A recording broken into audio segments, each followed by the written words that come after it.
वेदा वापस से बनारस की धरती पर कदम रखते हैं और वापस से अपने मंदिर के सामने पहुंचते हैं। पर इस बार कुछ अलग था।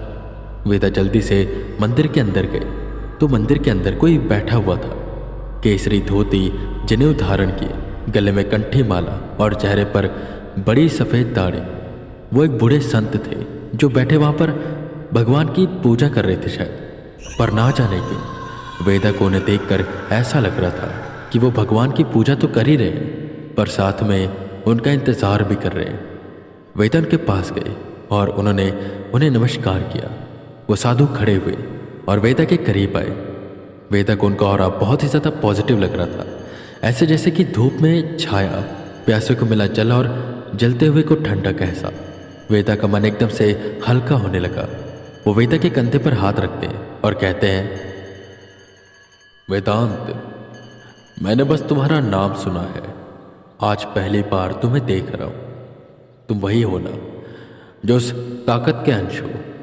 तुम वही दोनों घोड़े लेकर आए थे ना और महायज्ञ में शामिल हुए थे। क्या तुम वही हो? वेदा ने हाँ में सिर हिलाया और इससे पहले वेदा ने चाय पानी का कुछ पूछते वह वेदा का हाथ थामते हैं, उनके हाथ की लकीरों को देखने लग जाते हैं और बोलते हैं, वेदांत, तुम्हारे पास ताकतें हैं। तुमने बहुत सी ताकतों को ख़त्म भी किया है। मैंने काफ़ी कुछ जाना है तुम्हारे बारे में और काफ़ी कुछ जानने के बाद ही मैं तुम्हारे पास आया। वेदांत, एक बात बताओ, क्या तुम उन योगियों के बारे में जानते हो जो मरने के बाद भी अपनी आत्माओं को नियंत्रित कर सकते हैं? ऐसे कई योगी बहुत ही ताकतवर होते हैं, कई योगी दुष्ट भी बन जाते हैं। तो हो सकता है तुम्हारा उसके साथ कभी ना कभी सामना हुआ हो। वेदा सोचने लगे उस योगी के बारे में तो उन्हें याद आया कि एक योगी बहुत पहले आया था उनसे मदद मांगने, पर वो उनके साथ छल करने आया था। कालराज ने उसे भेजा था, वो उन्हें मारना चाहता था। वेदा ने उन बाबा को योगी के बारे में सब कुछ बताया और ये भी बताया कि उसकी क्या क्या ताकतें थी। उसने अपनी लाठी को जमीन पर मारकर एक अलग सी दुनिया बना दी थी जिसमें वेदा फंस गए थे। पर हाँ, वेदा ने उसे हरा दिया, जिस पर वो हंसे और बोले, जिससे तुम्हारा सामना हुआ था शायद वो ऐसा योगी होगा जो अपनी पूर्ण शक्तियों पर था नहीं। पूर्ण शक्तियाँ मतलब मरने के बाद भी योगी को कुछ कुछ चीज़ें होती हैं जो सीखनी पड़ती हैं और उन्हें सीखने के बाद ही वो एक ताकतवर योगी बन पाता। वो जो योगी था जिसे तुम्हारा सामना हुआ था वो बिना कुछ ज़्यादा सीखे बस छल करने लग गया, और जहाँ पर जो योगी छल करने लग जाता है वो योगी की श्रेणी से बाहर आ जाता है। और इसके बाद शायद वो काले जादू का सहारा लेता अपनी ताकतों को बढ़ाने के लिए, और शायद ऐसा ही उस योगी ने भी किया होगा। ज़्यादा कुछ सीखा नहीं होगा और काले जादू का सहारा लिया होगा। पर वेदांत, मैं वो योगी नहीं हूँ जिसने काले जादू का सहारा लिया हो। मैंने सब कुछ सीखा है, मैं छल वगैरह नहीं करता और मैं तुम्हारे पास किसी काम से आया हूँ वेदांत। ये सुन वेदा थोड़ा सा हैरान हुए। उनके मन में एक संदेह होने लगा कि कहीं ये भी उनके साथ छल न करे, कहीं ये भी तो वो सींग लेने नहीं आए, शायद इन्होंने रूप बदला हुआ है। ये सब बातें वेदा सोच रहे थे कि तभी वो साधु बोले, वेदांत, जैसा तुम सोच रहे हो कि मैं छल करूंगा या सींग लेकर जाऊंगा तो तुम गलत हो। मेरे यहाँ आने का कारण कुछ और भी है। मैं यहाँ पर तुम्हें आगाह करने आया कि तुम जो ये सब कर रहे हो वो ठीक नहीं है। तुम कोई भगवान के अवतार नहीं हो वेदा, तुम एक रक्षक के अंश हो। वो रक्षक जिसका काम है इस दुनिया में संतुलन बनाए रखना, ना कि दूसरी दुनिया की ताकतों से सामना करना, उनसे लड़ना या उन्हें यहाँ पर बुलाना। और तुम अभी वही कर रहे हो। ये सुन वेदा गंभीर हुए और बोले, पर गुरुजी, ये संतुलन कैसे बनेगा? दूसरी दुनिया की ही कितनी ताकतें हैं जो यहाँ पर आ रही हैं, उन्हें हम हरा रहे हैं।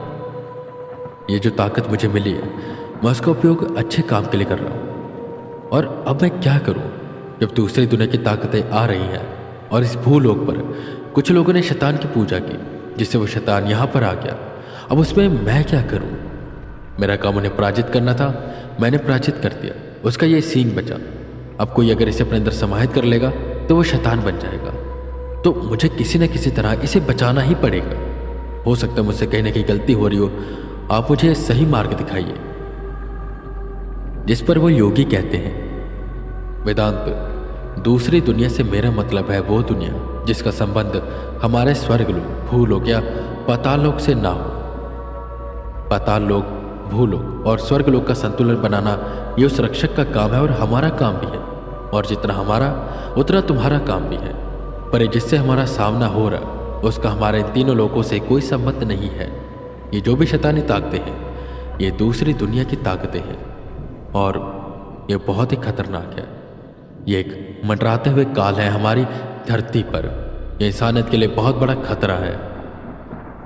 पर यह तो बात है वेदांत कि गलती भूलोक पर रहने वाले कुछ इंसानों की है जिन्होंने ऐसे शैतान को यहां पर बुला लिया। और अब जब बुला लिया तो तुमने तुम्हारा फर्ज अदा किया, तुमने इन्हें हराया, पर यह सींग बच गया। और वेदांत, जब तक ये सींग बचा रहेगा, धरती पर रहेगा, वो दुष्ट आत्माएं और दुष्ट शैतानी ताकतें आती रहेंगी इस सींग को ले जाने के लिए, जैसा तुम कह रहे हो। और एक और बात तुम्हें बता दूं वेदांत, संतुलन बिगड़ता जा रहा है। इस संतुलन को हमें बनाना पड़ेगा। तुम ये जानते होगे कि वो एक द्वार से आ रहे हैं और वो द्वार बार बार खुल रहा है और ना जाने कितने ऐसी ताकतें यहाँ पर आ चुकी हैं जो कि बहुत ही ज़्यादा ताकतवर है। उनसे लड़ पाना हमारे लिए मुश्किल है। वेदांत, तुम एक काम करो, इस सींग को या तो ख़त्म करो या किसी ऐसी जगह पर छुपा दो जहाँ वो ताकतें इसे ढूंढ ना पाए। मेरी मानो तो सबसे बढ़िया जगह है देवलोक। तुम इसे वहाँ पर छुपा दो, वहाँ पर ऐसी ताकतें नहीं जा पाएंगी। और जब तक ये धरती पर रहेगा वो आती ही रहेंगी। कब तक तुम इसे बचाओगे? उन योगी की ये बात वेदा को सही लगने लगी कि धरती पर ऐसी खतरनाक चीज का रहना ठीक नहीं है। तो उन्होंने योगी से कहा, पर गुरुजी, मैं इसे देवलोक कैसे लेकर जाऊंगा? वैसे मैं एक बार देवलोक जा चुका हूं तो शायद मैं जा पाऊं। जिस पर वो योगी चिल्लाते हुए कहते हैं, मूर्ख, ये तेरा काम नहीं है, ये काम मेरा है। तू ये सिंह मुझे दे दे, मैं खुद देवलोक में जाकर इसे रखाऊंगा। तू यहाँ पर सब काम खराब कर रहा है। अगर तेरी वजह से ऐसी कोई भी ताकत आ गई जिससे इंसानों पर खतरा आया या जिससे इंसानियत अंत होने वाली हुई, तो सबसे पहला अंत तेरा होगा और वो अंत मैं करूंगा। इसलिए वो सिंह मुझे दे दे। वेदा को उनकी बातों का बुरा तो लग ही रहा था, पर जो भी उनकी बात थी वो कहीं ना कहीं सही थी। उन्हें यह सिंह उन योगी को सौंप देना चाहिए था। वेदा ने अपने झोले में हाथ डाला पर वो सिंह वहां पर था ही नहीं। क्या हुआ वेदांत? वो सिंह मुझे दो। वेदांत के चेहरे पर 12 बज गए। वो यहां वहां हाथ मारकर उस सिंह को ढूंढने लगे, पर वो सिंह कहीं भी मिल नहीं रहा था। हे प्रभु, कहाँ गया वो सिंह? मैंने तो यहीं पर। इतना बोल वेदा रुके। उन्होंने याद करना शुरू किया तो उन्हें याद आया कि जब वो उस जेल में गए थे तब उन्होंने सिंह और अपना बाकी सामान उस जेलर को पकड़ा दिया था कि इसे लॉकर में संभाल कर रख देना। और शायद उसी लॉकर से ये सिंह गायब हो चुका। वेदा हड़बड़ाए। उन्होंने सीधा प्रेसिडेंट को कॉल किया और सारी सिचुएशन समझाई। वो सिंह गुम चुका था और ये बात बहुत ही परेशान करने वाली थी। इसका ये मतलब था कि अब जिसके पास सिंह होगा उसके ऊपर या तो खतरा आएगा या वो खुद ही खतरा बनेगा। पर अगर ये किसी के भी हाथ लग गया और उसने इसे अपने अंदर समाहित कर लिया तो सर्वनाश हो जाएगा। और वेदा ये सोच सोचकर और भी ज्यादा चिंतित हो रहे थे, पर वो क्या करे, उन्हें कुछ भी समझ नहीं आ रहा था। उन्होंने किसी तरह डरते डरते योगी को यह बताया कि वो सिंह उनसे खो गया है। और यह सुनकर वो योगी बहुत ही ज्यादा गुस्सा हो गए। उन्होंने वेदा को चेतावनी दी कि जितना जल्दी हो सके उस सिंह को वो ढूंढ कर लाए, क्योंकि वो सिंह जितनी देर इस धरती पर रहेगा तब तक ऐसी शैतानी एंटिटीज आती रहेंगी और इंसानियत पर खतरा मंडराता रहेगा। वेदा को किसी न किसी तरह वो सिंह ढूंढना था।